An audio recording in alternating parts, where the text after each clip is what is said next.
कार्तिक मास के शुक्ल पक्ष की एकादशी को देवउठनी एकादशी मनाई जाती है। 4 महीने से विराम लगे हुए मांगलिक कार्य भी इस दिन से शुरू हो जाते हैं। विष्णु पुराण के अनुसार भगवान विष्णु ने शंकासुर नामक भयंकर राक्षस का वध किया था और फिर आषाढ़ शुक्ल पक्ष की एकादशी, जिसे हर्षयनी एकादशी कहते हैं, उस दिन क्षीर सागर में शेषनाग की सैया पर शयन किया। 4 मास की योग निद्रा त्यागने के बाद भगवान विष्णु के जागने का तात्पर्य है कि 4 मास में स्वाध्याय पूजा अर्चना से अर्जित ऊर्जा को हम सत्कर्मों में बदल दें, ताकि हमारे सद्गुणों का प्रभाव हमारे जीवन में दिखे। कार्तिक पंच तीर्थ महास्नान भी इस दिन से शुरू होकर कार्तिक पूर्णिमा तक चलता है। पूरे महीने कार्तिक स्नान करने वालों के लिए एकादशी तिथि से पंचभीका व्रत का प्रारंभ हो जाता है, जो 5 दिन तक निराहार रहकर किया जाता है। यह धर्म अर्थ काम मोक्ष की प्राप्ति के लिए किया जाता है।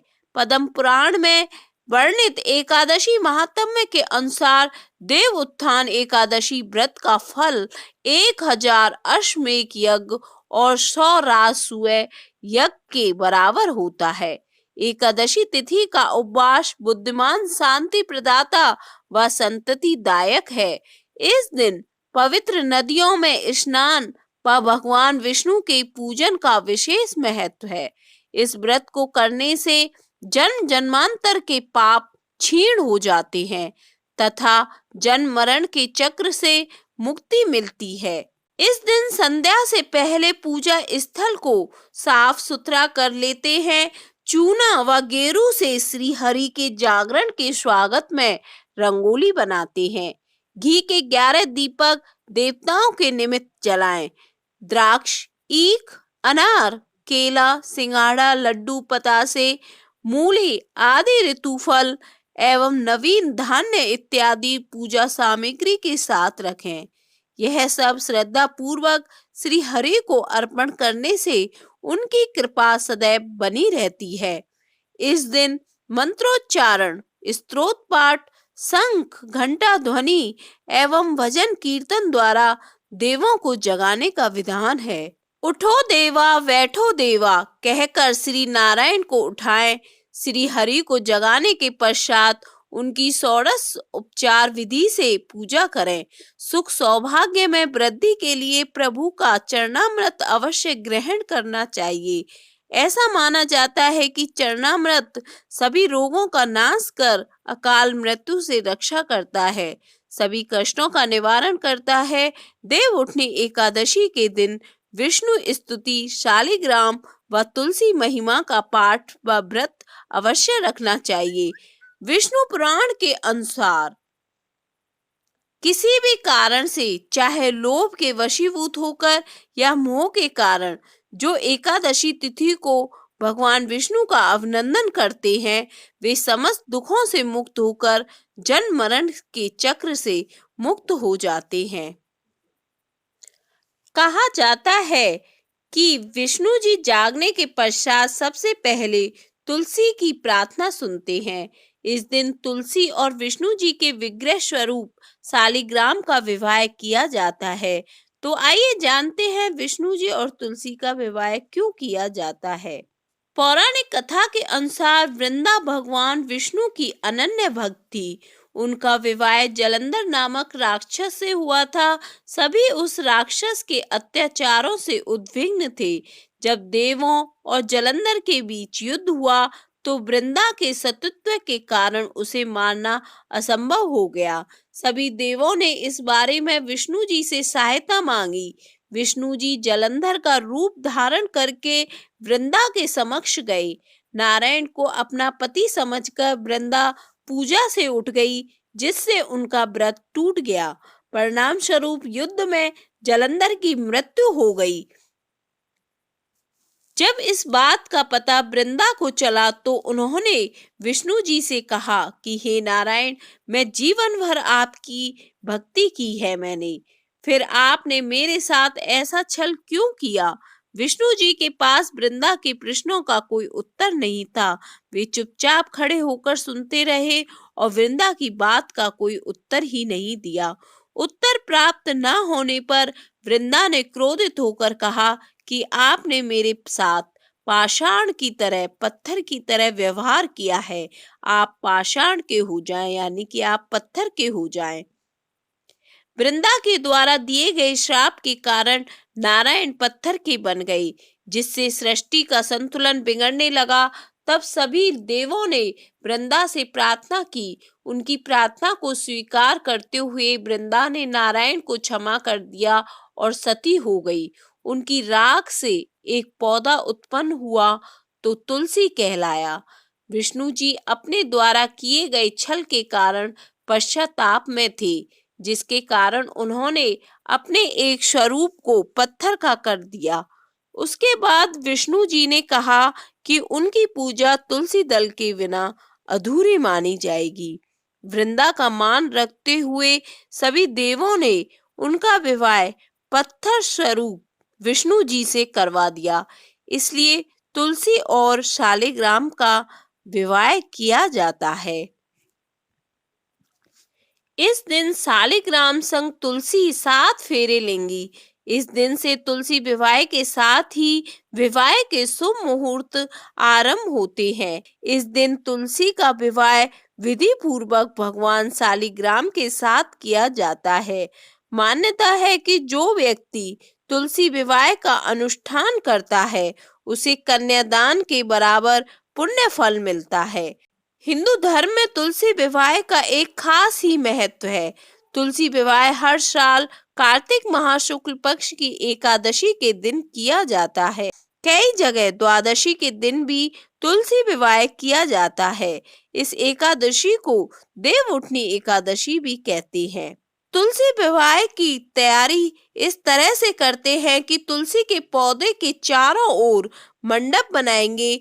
तुलसी के पौधे के ऊपर लाल चुनरी उड़ाएंगे। तुलसी के पौधे को श्रृंगार की चीजें अर्पित करें। श्री गणेश जी की पूजा और शालिग्राम का विधिवत पूजन करें। भगवान शालिग्राम की मूर्ति का सिंहासन हाथ में लेकर तुलसी जी की 7 परिक्रमा लगाएं। आरती के बाद विवाह में गाए जाने वाले मांगलिक गीत के साथ विवाह उत्सव पूर्ण किया जाता है। देवउठनी एकादशी व्रत कथा। एक राजा के राज्य में सभी लोग एकादशी का व्रत रखते थे। प्रजा तथा नौकर चाकरों से लेकर पशुओं तक को एकादशी के दिन अन्न नहीं दिया जाता था। एक दिन किसी दूसरे राज्य का एक व्यक्ति राजा के पास आकर बोला, महाराज कृपा करके मुझे नौकरी पर रख लो। तब राजा ने उसके सामने एक शर्त रखी कि ठीक है, रख लेते हैं, किंतु रोज तो तुम्हें खाने को सब कुछ मिलेगा, पर एकादशी को अन्न नहीं मिलेगा। उस व्यक्ति ने उस समय हाँ कर ली, पर एकादशी के दिन जब उसे फलाहार का सामान दिया गया तो वह राजा के सामने जाकर गिड़गिड़ाने लगा, महाराज इससे मेरा पेट नहीं भरेगा, मैं भूखा ही मर जाऊंगा, मुझे अन्न दे दो। राजा ने उसे शर्त की बात याद दिलाई, पर वह अन्न छोड़ने को राजी ही नहीं हुआ। तब राजा ने उसे आटा, दाल, चावल आदि दे दिए। वह नित्य की तरह नदी पर जा पहुंचा और स्नान कर भोजन पकाने लगा। जब भोजन बन गया तो वह भगवान को बुलाने लगा, आओ भगवान, भोजन तैयार है। उसके बुलाने पर पीतांबर धारण किए भगवान चतुर्भुज रूप में आ पहुंचे तथा प्रेम से उसके साथ भोजन करने लगे। भोजन आदि करके भगवान अंतर्धान हो गए तथा वह अपने काम पर चला गया। 15 दिन बाद अगली एकादशी को वह राजा से कहने लगा कि महाराज मुझे दुगना सामान दीजिए। उस दिन तो मैं भूखा ही रह गया। राजा ने कारण पूछा तो उसने बताया कि हमारे साथ भगवान भी खाते हैं, इसलिए हम दोनों के लिए ये सामान पूरा नहीं होता। यह सुनकर राजा को बड़ा आश्चर्य हुआ। वह बोला, मैं नहीं मान सकता कि भगवान तुम्हारे साथ खाते हैं।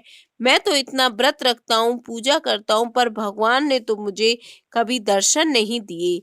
राजा की बात सुनकर वह बोला, महाराज, यदि विश्वास ना हो तो मेरे साथ चलकर देख लो। राजा एक पेड़ के पीछे छिपकर बैठ गया।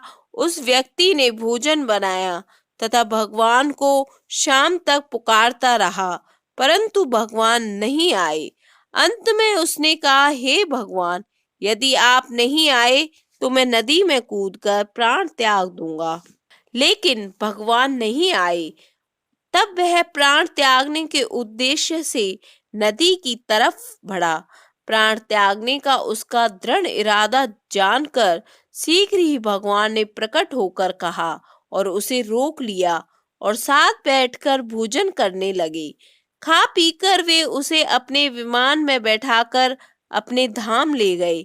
यह देख राजा ने सोचा कि व्रत उपवास से तब तक कोई फायदा नहीं जब तक कि मन शुद्ध ना हो। इससे राजा को ज्ञान मिला। वह भी मन से व्रत उपवास करने लगा और अंत में स्वर्ग को प्राप्त हुआ। देवउठनी एकादशी की दूसरी कथा।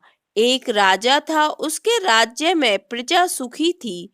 एकादशी को कोई भी अन्न नहीं बेचता था, सभी फलाहार करते थे। एक बार भगवान ने राजा की परीक्षा लेनी चाहिए। भगवान ने एक सुंदरी का रूप धारण किया तथा सड़क पर बैठ गए। तभी राजा उधर से निकला और सुंदरी को देख चकित रह गया। उसने पूछा, हे सुंदरी, तुम कौन हो और इस तरह यहाँ क्यों बैठी हुई हो? तब सुंदर स्त्री बने भगवान बोले, मैं निराश्रिता हूँ। नगर में मेरा कोई जाना पहचाना नहीं है, किससे सहायता मांगू? राजा उसके रूप पर मोहित हो गया। वह बोला, तुम मेरे महल में चलकर मेरी रानी बनकर रहो। सुंदरी बोली, मैं तुम्हारी बात मानूंगी, पर तुम्हें राज्य का अधिकार मुझे सौंपना होगा। राज्य पर मेरा पूर्ण अधिकार होगा। मैं जो भी बनाऊंगी वह तुम्हें खाना होगा। राजा उसके रूप पर इतना मोहित था कि उसने उसकी सभी शर्तें स्वीकार कर ली।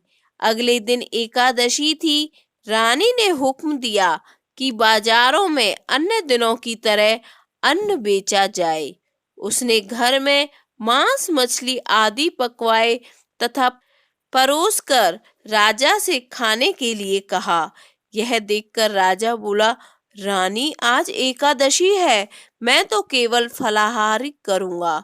तब रानी ने शर्त की याद दिलाई और बोली, या तो खाना खाओ, नहीं तो मैं बड़े राजकुमार का सिर काट दूंगी। राजा ने अपनी स्थिति बड़ी रानी से कही तो बड़ी रानी बोली, महाराज, धर्म ना छोड़ें, बड़े राजकुमार का सिर कटने दें। पुत्र तो फिर मिल जाएगा, पर धर्म नहीं मिलेगा। इसी दौरान बड़ा राजकुमार खेल कर आ गया। माँ की आंखों में आंसू देखकर वह रोने का कारण पूछने लगा तो माँ ने उसे सारी वस्तु स्थिति बता दी। तब वह बोला, मैं सिर देने के लिए तैयार हूँ। पिताजी के धर्म की रक्षा होगी तो जरूर होगी। राजा दुखी मन से राजकुमार का सिर देने को तैयार हुआ तो रानी के रूप में भगवान विष्णु प्रकट होकर असली बात बताई। राजन, तुम इस कठिन परीक्षा में पास हुए। भगवान ने प्रसन्न मन से राजा से वर मांगने को कहा तो राजा बोला, आपका दिया हुआ सब कुछ है, हमारा उद्धार करें। उसी समय वहां एक विमान उतरा। राजा ने अपना राज्य पुत्र को सौंप दिया और विमान में बैठकर परम धाम को चला गया।